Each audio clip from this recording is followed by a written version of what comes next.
Good morning students, एमकेज video series में आपका स्वागत है। तो इस वीडियो में हम सीखेंगे पाई चार्ट बनाना। और पाई चार्ट के लिए हमारे पास जो दूसरा प्रश्न है प्रश्नावली 5.2 का, वो आपके इस स्क्रीन पे आ रहा है। क्या प्रश्न दिया है उसे हम देखेंगे। पहले तो हमें दिया है इसने पहला प्रश्न, 360 व्यक्तियों के एक समूह से 3 ऋतुओं वर्षा, सर्दी और गर्मी में से अपनी मनपसंद ऋतु के लिए मतदान करने को कहा गया। इनसे प्राप्त आंकड़ों का संलग्न चित्र में दर्शाया गया है। तो हमें सारणी दी हुई है। इसने सारणी में कहा है ग्रीष्म के लिए जो मतों की संख्या थी वो 90 है, वर्षा के लिए जो मतों की संख्या है वो 120 है, और शीत के लिए जो मतों की संख्या है वो है हमारे पास 150। अब हमें पहले में आंसर देना है किस ऋतु को सबसे अधिक मत मिले।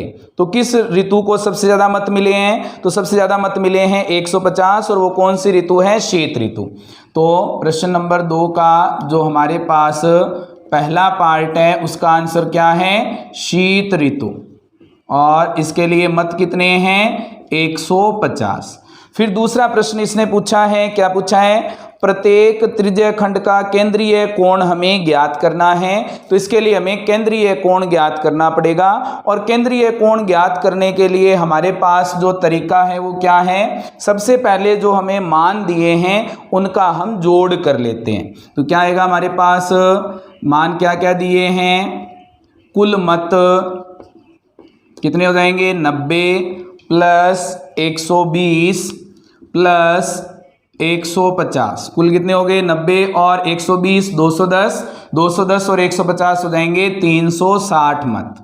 अब हमें केंद्रीय कोण ज्ञात करने के लिए पहले हम कोण ज्ञात करेंगे ग्रीष्म ऋतु के लिए।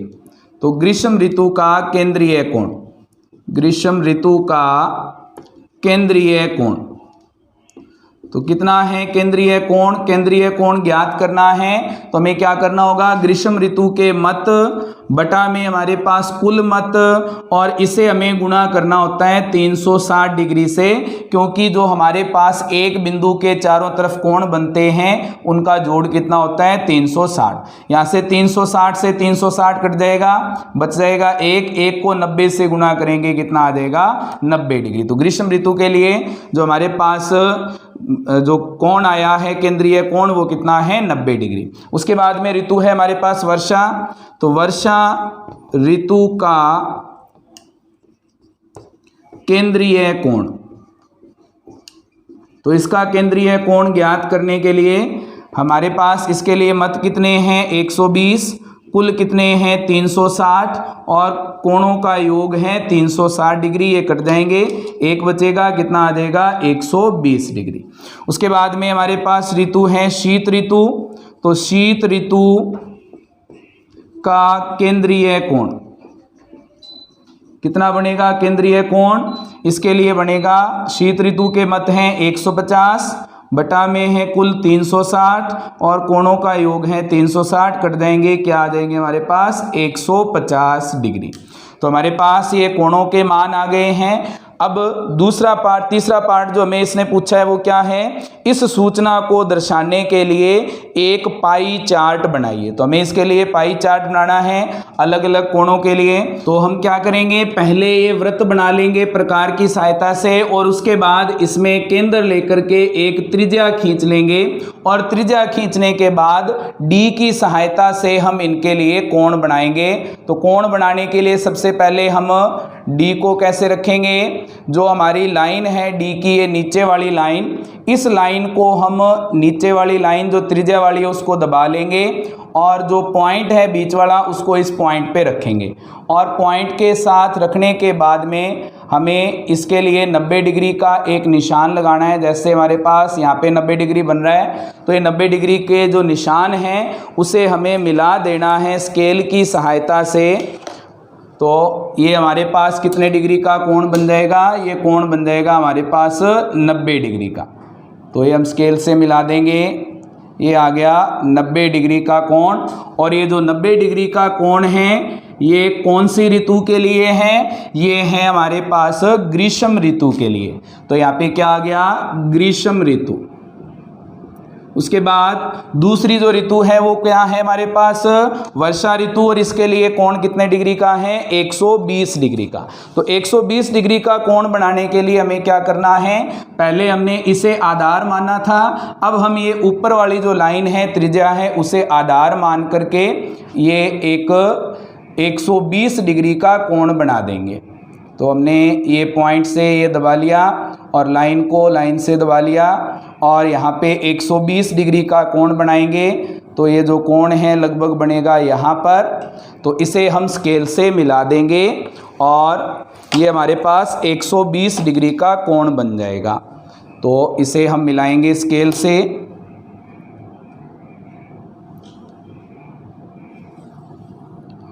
ये हमारे पास बन गया 120 डिग्री का कोण, और ये जो कोण है ये हमारे पास क्या दर्शाएगा, ये कौन सी ऋतु दर्शा रहा है, ये ऋतु दर्शा रहा है हमारे पास वर्षा ऋतु। तो यहाँ पे क्या आ जाएगा, वर्षा ऋतु। उसके बाद में तीसरा जो कोण है वो अपने आप ही जो बच गया है वो अपने आप बन जाएगा, वो कितने डिग्री का है, 150 डिग्री का। और ये कौन सी ऋतु के लिए है, शीत ऋतु के लिए। तो ये हमारे पास आ गया शीत ऋतु। तो हमारा जो दूसरा प्रश्न है वो पूरा हो गया है। अब हम इसका अगला प्रश्न हल करेंगे। तो तीसरा प्रश्न हमें दिया है, इसने क्या कहा है तीसरे प्रश्न में, आपकी स्क्रीन पे आ रहा है क्वेश्चन, क्या कहा है, निम्नलिखित सूचना को दर्शाने वाला एक पाई चार्ट खींचिए। यह सारणी व्यक्तियों के एक समूह द्वारा पसंद किए जाने वाले रंगों को दर्शाती है। तो ये रंगों को पसंद करने वाले व्यक्तियों की एक सारणी बनाई हुई है। इसके लिए हमें पाई चार्ट बनाना है और पाई चार्ट बनाने के लिए हमें सबसे पहले क्या निकालने पड़ेंगे, इनके केंद्रीय कोण निकालने पड़ेंगे। तो सबसे पहले हमारे पास है नीला रंग पसंद करने वाले, वो हैं 18, हरे रंग पसंद करने वाले वो हैं 9, लाल रंग पसंद करने वाले हैं 6 और पीला रंग पसंद करने वाले हैं 3, और इनका जो योग है वो है 36। तो हमारे पास कुल जो है योग वो है हमारे पास 36। तो हमारे पास सबसे पहले आ जाएगा कौन सा रंग, नीला रंग। तो नीले रंग के लिए केंद्रीय कोण क्या बनेगा, केंद्रीय कोण का सूत्र, नीले रंग को पसंद करने वाले हैं कितने, 18 और कुल कितने हैं 36, और कितने डिग्री का कोण बनाता है केंद्र पर, टोटल 360 डिग्री का।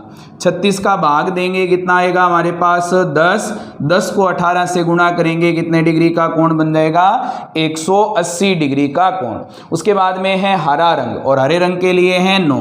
तो हरे रंग के लिए केंद्रीय कोण क्या बनेगा, केंद्रीय कोण हमारे पास हरे रंग के लिए 9 है, कुल है हमारे पास 36 और गुणा हमारे पास हो जाएगा 360 से। 36 से काटेंगे 10, 10 को 9 से गुणा करेंगे 90। उसके बाद में हमारे पास है रंग लाल, और लाल रंग के लिए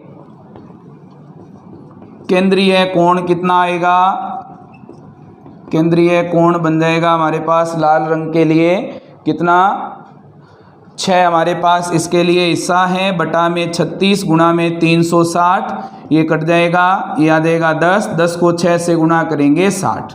उसके बाद में रंग है हमारे पास पीला, और पीले के लिए है 3। तो पीले रंग के लिए केंद्रीय कोण क्या बन जाएगा हमारे पास, केंद्रीय कोण ये आ जाएगा 3 बटा में 36 गुणा में 360, ये कटेगा 10, 10 को 3 से गुणा करेंगे कितने हो जाएंगे 30 डिग्री। तो हमारे पास पीले रंग के लिए कोण कितना आ गया 30 डिग्री। केंद्रीय कोण आने के बाद में हमें इसके लिए बनाना है पाई चार्ट, और पाई चार्ट बनाने के लिए हमें चाहिए होगा डी। तो सबसे पहले हमें क्या करना है, नीले रंग के लिए केंद्रीय कोण निकालना है, निकाला है वो कितना है 180। इसके लिए हम एक ग्राफ ये बना देंगे पाई चार्ट, और इसके लिए हमारे पास वही काम जो हमने पहले किया था, ये डी की सहायता से 180 डिग्री का कोण कहाँ बनता है, 180 डिग्री का कोण हमारे पास बनता है ये एक सीधी रेखा। तो ये हमारे पास क्या आ जाएगा 180 डिग्री का कोण बन जाएगा यहाँ से लेकर के और यहाँ तक। तो इनको मिलाएंगे तो 180 डिग्री का कोण आएगा। स्केल से मिला देंगे इसे तो ये बन जाएगा हमारे पास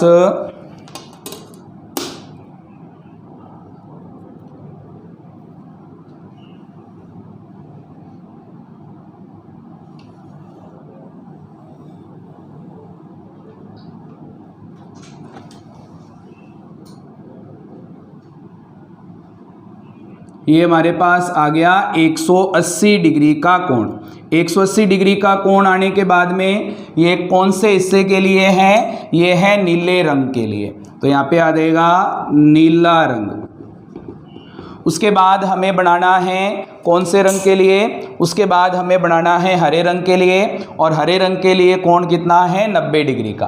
तो हरे रंग के लिए 90 डिग्री का कोण है तो यहाँ पे हम 90 डिग्री का कोण बनाएंगे। और इसके लिए जो 180 डिग्री वाली लाइन है इसे हम आधार मानकर चलेंगे। तो यहाँ पे हम डी रखेंगे और इसके लिए 90 डिग्री का कोण बना देंगे।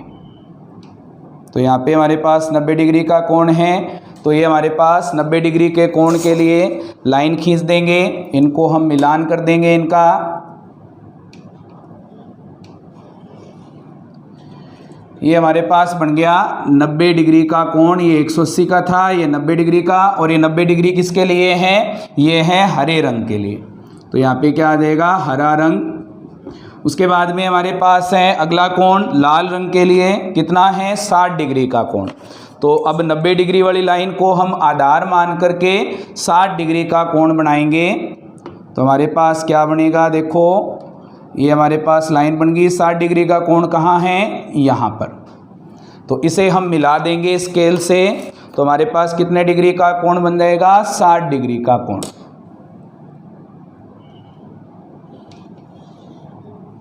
ये 60 डिग्री का कोण बन गया।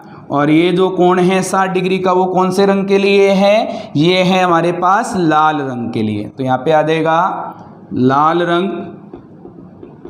ये हमारे पास जो कोण है वो कितने डिग्री का बच गया? फिर लास्ट में 30 डिग्री का। और ये 30 डिग्री का जो कोण है यहाँ पे हमारे पास जो रंग है वो कौन सा है? पीला रंग। तो यहाँ आ जाएगा पीला रंग।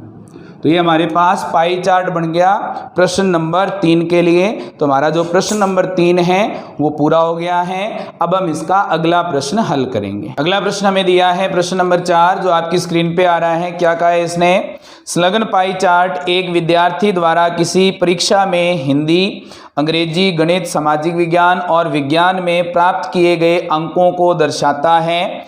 यदि उस विद्यार्थी द्वारा प्राप्त किए गए कुल अंक 540 थे तो हमें निम्नलिखित प्रश्नों के उत्तर देने हैं। तो ये हमारे पास कुछ कोण दिए गए हैं। अंग्रेजी के लिए 55 डिग्री कोण है, हिंदी के लिए 70 डिग्री है, विज्ञान के लिए 80 डिग्री है, सामाजिक अध्ययन के लिए 65 डिग्री है और गणित के लिए 90 डिग्री है। हमें पहले प्रश्न का उत्तर देना है किस विषय में उस विद्यार्थी ने 105 अंक प्राप्त किए हैं। तो हमें ये बताना है कि किस विषय में उसने 105 अंक प्राप्त किए हैं। तो हमें कुल जो अंक दिए हैं वो हैं 540 और कुल कोण होता है 360 डिग्री। तो हम क्या लिखेंगे पहले के आंसर में? 540 अंक के लिए कोण कितना है? 360 डिग्री। एक अंक के लिए कितना हो जाएगा? एक अंक के लिए कोण ये बन जाएगा 360 बटा में 540। फिर इसने पूछा है 105 अंक के लिए। तो 105 अंक के लिए कोण कितना आएगा हमारे पास? इसके लिए 105 से गुणा कर देंगे 360 बटा 540 को। तो यहाँ से हमारे पास जो कोण आएगा उसके लिए 0 से 0 कट जाएगा। ये 18 से कटेगा, ये आ जाएगा 2, ये 18 से कटेगा 3। तो क्या बन गया? 2 बटा 3 गुणा में 105। 3 का भाग चला जाएगा 105 में, कितना आएगा? 3 तिया 9, 1 बचेगा, 3 पंजे 15। 35 को 2 से गुणा करेंगे तो हमारे पास कोण आ जाएगा 70 डिग्री का। तो 70 डिग्री कोण कौन से विषय के लिए है? ये है हमारे पास हिंदी के लिए। तो हम लिख देंगे अतः हिंदी में 105 अंक प्राप्त किए। तो हमारा जो पहला पार्ट है वो कंप्लीट हो गया। अब दूसरे पार्ट में इसने कहा है कि उस विद्यार्थी ने गणित में हिंदी से कितने अधिक अंक प्राप्त किए। तो गणित में हिंदी से कितने अधिक अंक प्राप्त किए हैं ये हमें ज्ञात करना है। तो हमारे पास गणित के अंक अगर आ जाएं तो हिंदी से प्राप्त किए गए अधिक अंकों की संख्या हम निकाल लेंगे। तो गणित में प्राप्त अंक क्या आएंगे, गणित में प्राप्त अंक कितने हो जाएंगे, गणित में प्राप्त अंक, गणित में प्राप्त अंक हो जाएंगे हमारे पास, गणित के लिए कोण है 90 डिग्री का। तो क्या आ जाएगा 90 डिग्री बटा में 360 डिग्री गुणा में कुल अंक कितने हैं 540। तो 90 से 360 कट देगा, कितना आएगा 4। 540 में 4 का भाग देंगे, कितना आएगा 4 एकम 4, 4 तिया 12 और 20 बचेंगे, 4 पंजा 20। तो इसमें अंक कितने प्राप्त किए गणित में 135 अंक और हिंदी में कितने प्राप्त किए थे 105 अंक। तो गणित में अधिक अंक प्राप्त किए, अधिक अंक प्राप्त किए, कितने अधिक अंक प्राप्त किए इसने 135 माइनस 105 बराबर आ जाएगा हमारे पास 30। तो कितने अधिक अंक प्राप्त किए हैं 30 अंक। तो दूसरा पार्ट हमारा कंप्लीट हो गया। अब हम इसका तीसरा पार्ट हल करेंगे। तीसरे पार्ट में दिया है जांच कीजिए कि क्या सामाजिक विज्ञान और गणित में प्राप्त किए गए अंकों का योग विज्ञान और हिंदी में प्राप्त किए गए अंकों के योग से अधिक है। तो हमें पहले क्या ज्ञात करना है, सामाजिक विज्ञान और गणित के अंकों का योग। तो गणित के अंक हमारे पास हैं 135, सामाजिक विज्ञान के अंक हमारे पास अगर आ जाते हैं तो हम उनका जोड़ ज्ञात कर लेंगे। और उसके बाद हमारे पास पूछा है इसने विज्ञान और हिंदी के अंकों का योग, जिसमें से हिंदी के अंक हमें पता है, विज्ञान के हम अंक निकाल लेंगे। तो पहले हमें सामाजिक विज्ञान के अंक निकालने हैं और सामाजिक विज्ञान के लिए जो हमारे पास कोण दिया है वो है 65 डिग्री। तो हमारे पास तीसरे पार्ट में सामाजिक विज्ञान के अंक कितने होंगे, कोण है इसका 65 डिग्री बटा में आ जाएगा टोटल 360 डिग्री गुणा में कुल अंक हैं कितने 540 अंक। हल करेंगे, 0 से 0 हट जाएगा, 18 से हटेगा 2 और ये 18 से हटेगा 3। तो हमारे पास जो अंक आए हैं वो कितने आएंगे, तो हम 65 को 3 से गुणा करेंगे और 2 से भाग दे देंगे। 65 को 3 से गुणा करेंगे कितने हो जाएंगे 195 बटा में हमारे पास है 2। तो यहाँ से 195 में 2 का भाग देंगे, कितना आएगा 9 दूनी 18, 1 बचेगा, 7 दूनी 14 और 5 दूनी 10, कितना आ जाएगा 97.5 अंक। फिर हमें विज्ञान के अंक चाहिए। तो विज्ञान के अंक कितने हो जाएंगे, विज्ञान के अंक, विज्ञान के लिए कोण कितना दिया है, कोण दिया है इसने विज्ञान के लिए 80 डिग्री का। तो क्या आएगा 80 बटा में हमारे पास है 360 और गुणा में कुल अंक हैं 540। तो यहाँ से ये कटेगा 0, ये 2, यहाँ से कितना आ जाएगा 3। 80 में 2 का भाग देंगे 40 गुणा में 3 कितना हो जाएगा 120 अंक। तो हमारे पास विज्ञान में अंक हैं 120।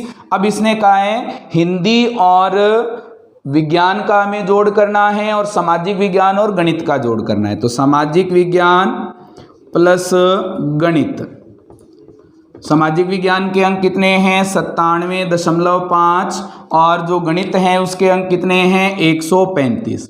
जोड़ करेंगे कितना आ जाएगा, ये हमारे पास आएगा 0.5, 7 और 5 12, 1 बचेंगे, 9 और 3 12 और 1 13, 1 बचेंगे 232.5। फिर हमें जोड़ करना है हिंदी और विज्ञान का।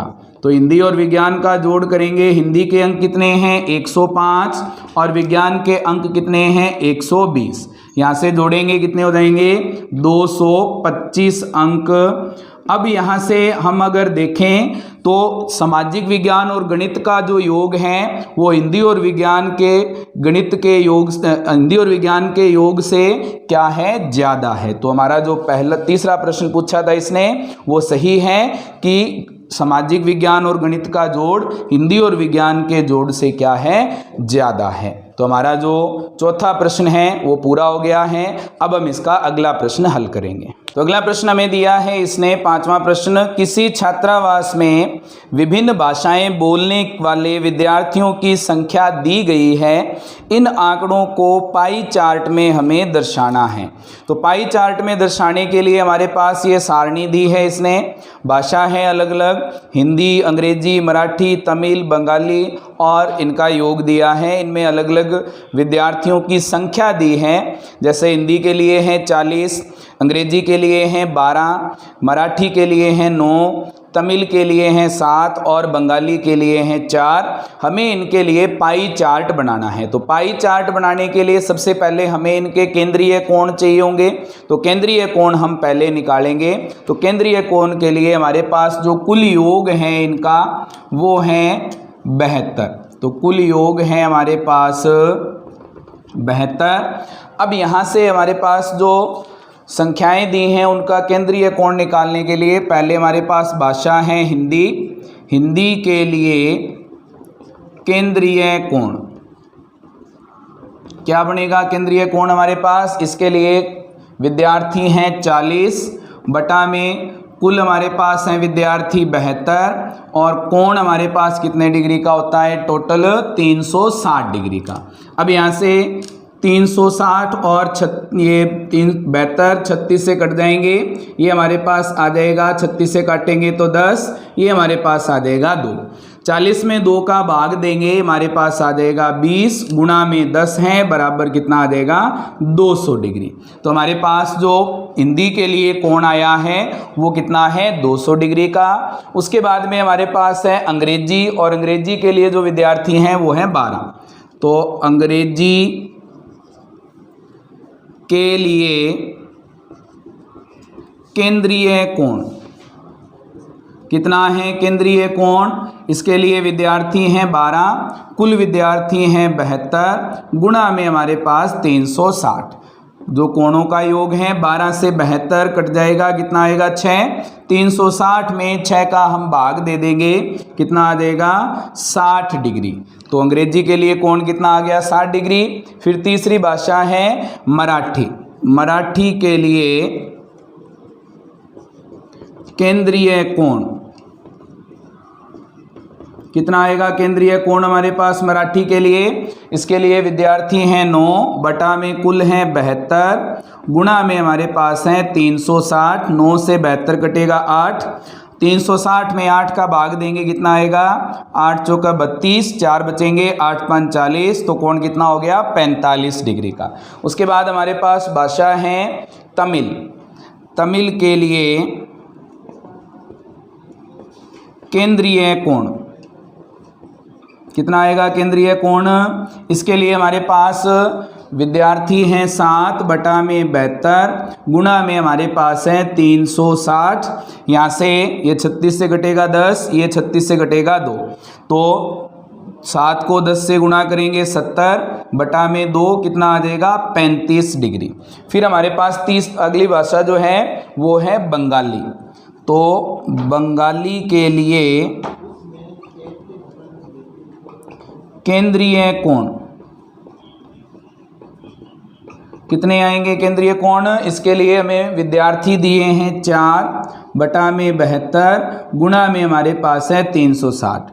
ये कटेगा हमारे पास 36 से 2, ये 36 से कटेगा 10, 2 से 4 कटेगा 2, 2 को 10 से गुणा करेंगे, कितना आ जाएगा? 20 डिग्री का कोण।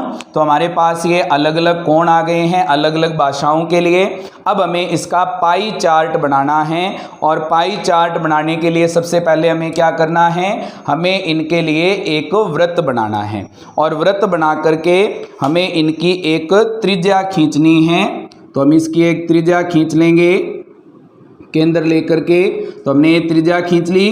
त्रिज्या खींचने के बाद इसने कहा है जो कोण हमारे पास हैं वो कितने हैं? 200 डिग्री वाला बड़ा कोण है, ये अपने आप ही बन जाएगा, बाकी कोण हम बना देंगे। कैसे बनेगा? अंग्रेजी के लिए कोण कितना है? 60 डिग्री का। तो अंग्रेजी का कोण बनाएंगे 60 डिग्री। तो अंग्रेजी के लिए हम पहले यहाँ पे डी रखेंगे, और डी रख के हम इसके लिए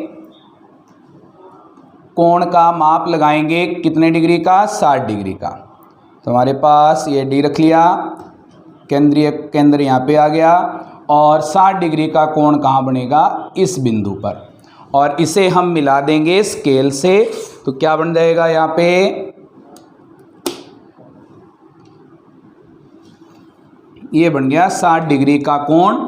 और ये कौन सी भाषा के लिए है, ये है हमारे पास अंग्रेजी के लिए, तो यहाँ पे आ जाएगा अंग्रेजी। उसके बाद में हमारे पास जो मान है वो है मराठी के लिए, कितना है, 45 डिग्री का। तो अब हम 45 डिग्री का कोण बनाएंगे 60 डिग्री वाले कोण को आधार मान करके। तो यहाँ से हमने ये 60 डिग्री वाले कोण को आधार मान लिया, और इसके लिए हमारे पास जो कोण बनेगा 45 डिग्री का, वो कहाँ बनेगा, 40 और 50 के बीच में। तो लगभग ये बन जाएगा इस बिंदु पर, यहाँ पे। तो हमारे पास ये 45 डिग्री का कोण आ गया, इसे हम मिला देंगे। तो ये कौन सी भाषा के लिए बनेगा, ये बनेगा मराठी के लिए, तो इसे मिला देंगे।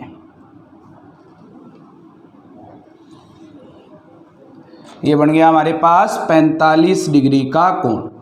उसके बाद में ये हमारे पास भाषा है मराठी।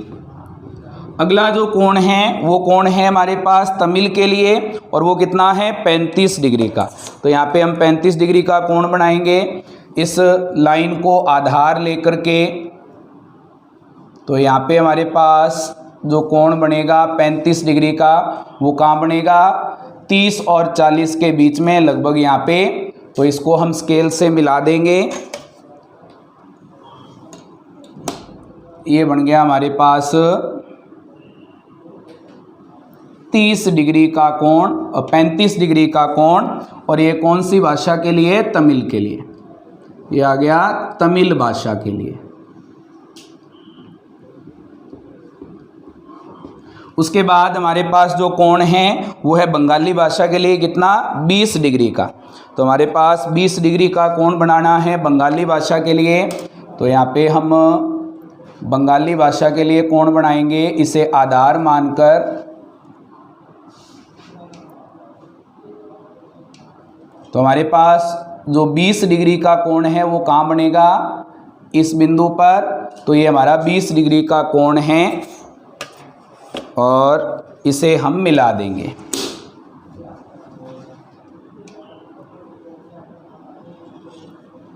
ये 20 डिग्री का कोण बन गया। ये कौन से के लिए है, बंगाली भाषा के लिए। अब हमारे पास जो बाकी भाग बच गया, ये भाग कौन सा कोण का बच गया, 200 डिग्री के कोण का भाग बच गया। यहाँ पे 200 डिग्री कोण आ जाएगा। और यहाँ पे ये कौन सी भाषा है, हिंदी भाषा। तो यहाँ पे क्या आएगा, हिंदी। तो हमारा जो पाई चार्ट है वो बन गया है। 5वां प्रश्न जो है हमारा वो पूरा हो गया है। इसके साथ ही हमारी जो 5.2 प्रश्नावली है वो पूरी हो गई है। अब हम इसकी अगली प्रश्नावली शुरू करेंगे 5.3। तो अगला जो हमारे पास प्रश्नावली है वो है प्रश्नावली 5.3, और इसमें हम पढ़ेंगे प्रायिकता के बारे में। प्रायिकता क्या होती है, अगर कोई प्रयोग कर रहे हैं, उस प्रयोग में किसी भी घटना के घटित होने की जो संभावना है उसे ही हम क्या कहते हैं, उस घटना की प्रायिकता कहते हैं। और प्रायिकता निकालने का जो सूत्र होता है वो होता है हमारे पास प्रायिकता बराबर घटना के अनुकूल परिणाम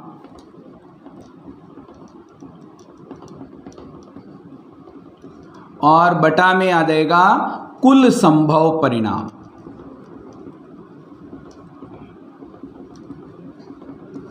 अब इस सूत्र के आधार पर हमें पूरी की पूरी प्रश्नावली करनी है। तो इसके लिए जो पहला प्रश्न दिया है वो आपकी स्क्रीन पे आ रहा है। क्या कहा है इसने, इन प्रयोगों में आप जो परिणाम देख सकते हैं उन्हें लिखिए। तो हमें इनमें परिणाम बताने हैं। ए में दिया है पहिए को घुमाना, तो पहिए को घुमाएंगे। तो अगर हम इस सर्किल में देखें, इस वृत्त में अगर हम देखें तो हमारे पास कौन कौन से परिणाम बनते हैं, या तो ए आएगा, या बी आएगा, या सी आएगा, या डी आएगा। ए यहाँ पे 2 बार दिया है, लेकिन हम यहाँ पे काउंट कितने बार करेंगे, एक बार, क्योंकि इसने परिणाम पूछा है कि क्या क्या आ सकता है, उनकी संख्या नहीं पूछी है। तो यहाँ पे 4 परिणाम हो सकते हैं। तो प्रश्न नंबर 1 का जो पहला पार्ट है उसका उत्तर क्या है? 4 परिणाम। कौन कौन से? ए, बी, सी और डी। उसके बाद में इसका दूसरा पार्ट इसने दिया है 2 सिक्कों को एक साथ उछालना। तो जब हम 2 सिक्कों को एक साथ उछालते हैं तो इसमें भी 4 परिणाम बनते हैं। कौन कौन से परिणाम बनते हैं? हो सकता है कि पहले में हेड और दूसरे में भी हेड आ जाए, हो सकता है पहले में हेड और दूसरे में टेल आ जाए, हो सकता है पहले में टेल और दूसरे में हेड आ जाए, और ये भी हो सकता है कि दोनों में टेल आ जाए। हेड को हम बोलते हैं चित्त और टेल को हम बोलते हैं पट। तो हमारे पास दोनों में एक जैसे परिणाम भी आ सकते हैं और दोनों में अलग अलग परिणाम भी आ सकते हैं। तो कुल परिणाम कितने बनते हैं? 4 परिणाम। तो हमारा जो पहला प्रश्न है वो पूरा हो गया। अगला प्रश्न हमें दिया है, स्क्रीन पर आप देख रहे हैं उसे। क्या कहा है? जब एक पासे को फेंका जाता है तब निम्नलिखित घटना से प्राप्त होने वाले परिणामों को लिखिए। तो हमें प्राप्त होने वाले जो परिणाम हैं उन्हें लिखना है। तो सबसे पहले हमें पता है कि जब हम एक पासे को फेंकते हैं तो हमारे पास जो कुल परिणाम आते हैं, पासा फेंकने पर कुल परिणाम कितने परिणाम आते हैं? कुल ये परिणाम आते हैं हमारे पास 6, क्योंकि उसमें 1 से लेकर के 6 तक की गिनती लिखी होती है। 1, 2, 3, 4, 5 और 6। इनके अलावा कोई भी परिणाम इसमें नहीं आ सकता। तो इसने पहला पार्ट पूछा है, पहले पार्ट में ए भाग पूछा है इसने, एक अभाज्य संख्या। तो पहले पार्ट का ए पार्ट में इसने पूछा है अभाज्य संख्या। तो अभाज्य संख्याएं कौन कौन सी हैं इसमें? 2, 3 और 5। तो कितने परिणाम हैं? 3 परिणाम हैं। कौन कौन से? 2, 3 और 5। बी पार्ट में इसने पूछा है, बी पार्ट में है एक अभाज्य संख्या नहीं है। तो अभाज्य संख्या को छोड़ दो, बाकी परिणाम कितने बच गए? 3 परिणाम। 3 परिणाम कौन कौन से हैं? 2, 3 और 5 के अलावा 1, 3, 1, 4 और 6।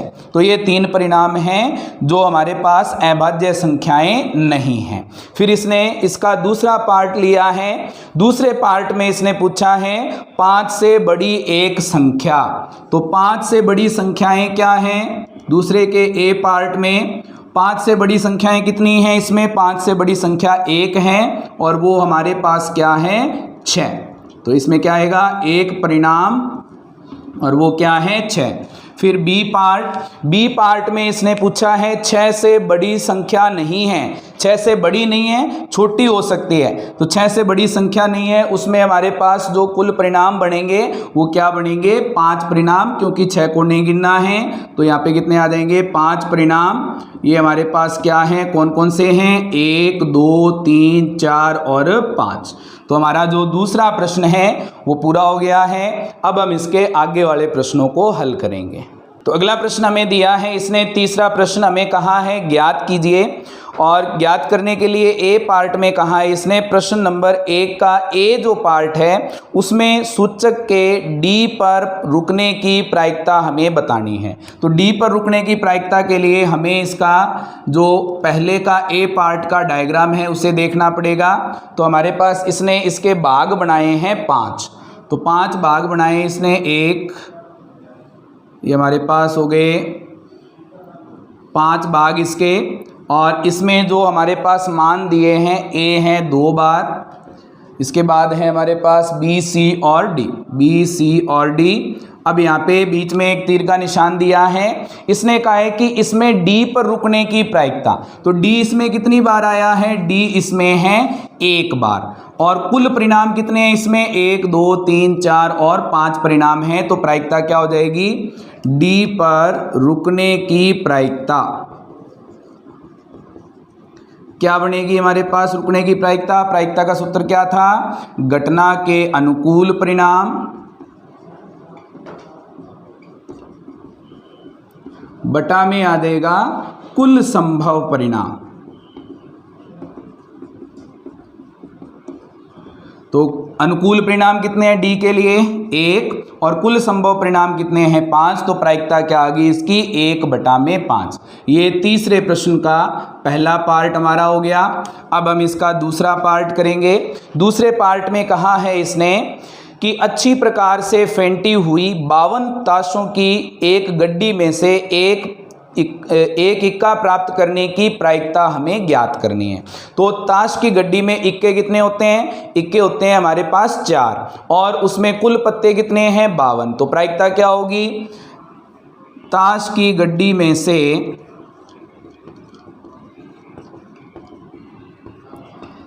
एक इक्का प्राप्त करने की प्रायिकता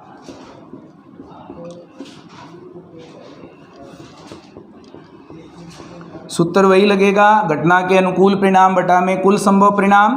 अनुकूल परिणाम इक्के के लिए कितने हैं 4 और कुल परिणाम कितने हैं 52। तो प्रायिकता क्या आ जाएगी, 4 से कट जाएंगे 1/13। तो दूसरा प्रश्न हल हो गया, दूसरा पार्ट इसका। अब हम इसका तीसरा पार्ट हल करेंगे। तीसरे पार्ट में दिया है एक लाल सेब प्राप्त करने की प्रायिकता। इसमें ये सर्किल में कुछ सेब दिए गए हैं। जी का मतलब है ग्रीन यानी कि हरा और आर का मतलब है रेड यानी कि लाल। हमें पूछा है लाल सेब प्राप्त करने की प्रायिकता। तो लाल सेब इसमें कितने हैं 1 2 3 और 4। तो 4 सेब लाल हैं और कुल सेब कितने हैं 7। तो हमारे पास लाल सेब प्राप्त करने की प्रायिकता कितनी आएगी हमारे पास, ये आ जाएगी घटना के अनुकूल परिणाम बटा में कुल परिणाम। तो घटना के अनुकूल परिणाम कितने हैं 4 सेब हैं इसमें लाल और कुल सेब हैं हमारे पास 7। तो प्रायिकता क्या होगी 4/7। तो हमारा जो तीसरा प्रश्न है वो हल हो गया है। अब हम इसका चौथा प्रश्न हल करेंगे। ये प्रश्न भी आपके इस स्क्रीन पे आ रहा है, इसे हम ध्यान से पढ़ेंगे, उसके बाद इसे हम हल करेंगे। तो चौथे प्रश्न में क्या दिया है इसने, 10 पृथक पर्चियों पर 1 से 10 तक संख्याएं लिखी हुई हैं। एक पर्ची पर एक संख्या, उन्हें एक बॉक्स में रखकर अच्छी प्रकार से हिला दिया गया है। बॉक्स के अंदर से बिना देखे एक पर्ची निकाली जाती है।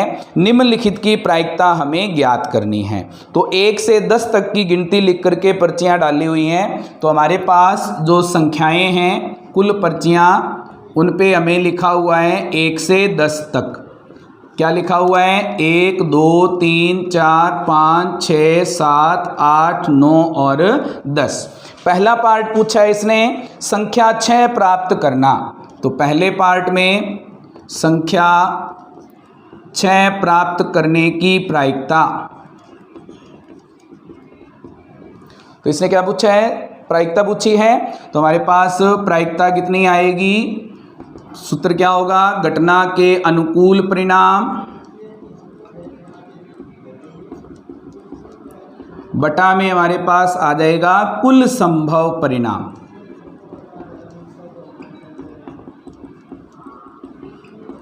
तो घटना के अनुकूल परिणाम कितने हैं 6 के लिए 6 कितनी बार है 1 बार और कुल परिणाम कितने हैं 10। तो प्रायिकता क्या आ गई 1/10। फिर हमें दूसरा पार्ट इसने दिया है, इसने पूछा है 6 से छोटी एक संख्या प्राप्त करना। तो 6 से छोटी संख्या के लिए 6 से छोटी संख्या प्राप्त करने की प्रायिकता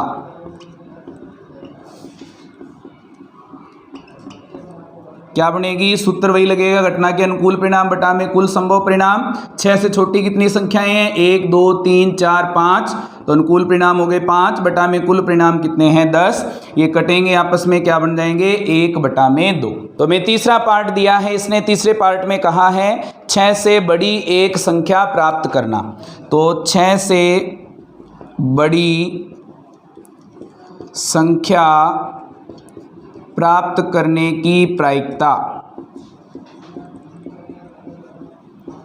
क्या आएगी इसके लिए, सूत्र वही लगेगा, घटना के अनुकूल परिणाम बटा में कुल संभव परिणाम। 6 से बड़ी कितनी संख्याएं हैं? 1 2 3 4, तो अनुकूल परिणाम हो गए 4 बटा में कुल परिणाम है 10, ये कटेंगे क्या बच जाएंगे? 2 बटा में 5। तो तीसरा पार्ट हो गया इसका। अब हम इसका चौथा पार्ट हल करेंगे। चौथे पार्ट में दिया हुआ है एक अंक की एक संख्या प्राप्त करना। तो एक अंक की कितनी संख्याएं हैं? 1 से लेकर के 9 तक जो संख्याएं हैं वो एक अंक की संख्याएं हैं। तो अनुकूल परिणाम कितने हो जाएंगे? 9 और कुल परिणाम है 10। तो एक अंक की संख्या प्राप्त करने की प्रायिकता कितनी आएगी हमारे पास? एक अंक की संख्याएं हैं 9 बटा में कुल संख्याएं हैं 10, तो प्रायिकता क्या आ जाएगी? 9 बटा में 10। तो हमारा जो चौथा प्रश्न है वो पूरा हो गया है। अब हम इसका पांचवा प्रश्न हल करेंगे और पांचवा प्रश्न भी आपकी स्क्रीन पे आ रहा है। पहले हम इसे ध्यान से पढ़ेंगे और उसके बाद हम इसे हल करेंगे। तो पांचवा प्रश्न क्या दिया हुआ है? यदि आपके पास 3 हरे त्रिज्याखंड, एक नीला त्रिज्याखंड तथा एक लाल त्रिज्याखंड है, तो एक घूमने वाला पहिया है, तो एक हरा त्रिज्याखंड प्राप्त करने की प्रायिकता क्या है? ऐसा त्रिज्याखंड प्राप्त करने की प्रायिकता क्या है जो नीला न हो? तो हमें जो दिया है पहले लिखेंगे। हरे त्रिज्याखंड कितने हैं? 3। तो प्रश्न नंबर 5 में हमें दिया है हरे त्रिज्याखंड, ये हमारे पास हैं 3। फिर दिया है नीले त्रिज्याखंड,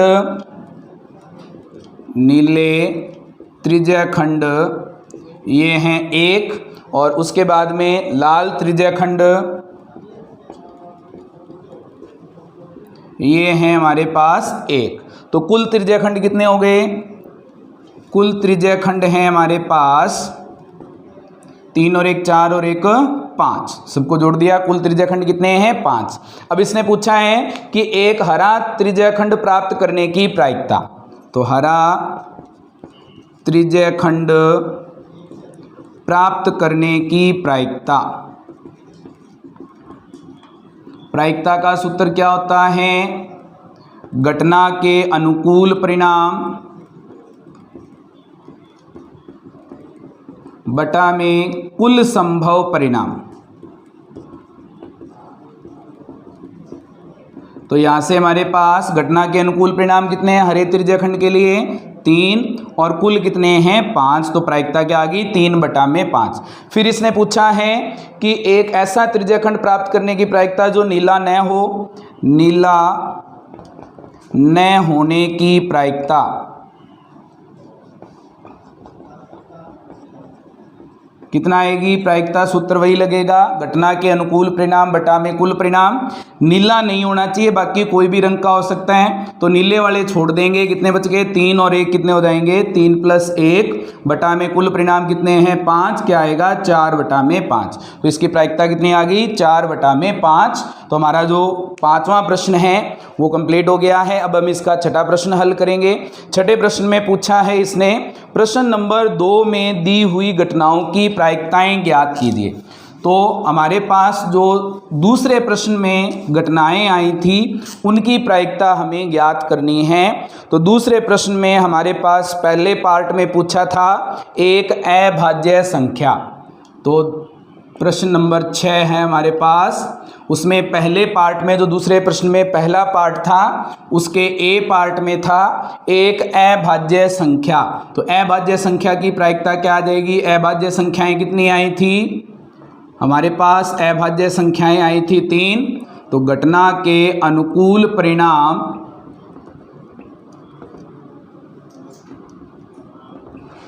बटा में कुल संभव परिणाम।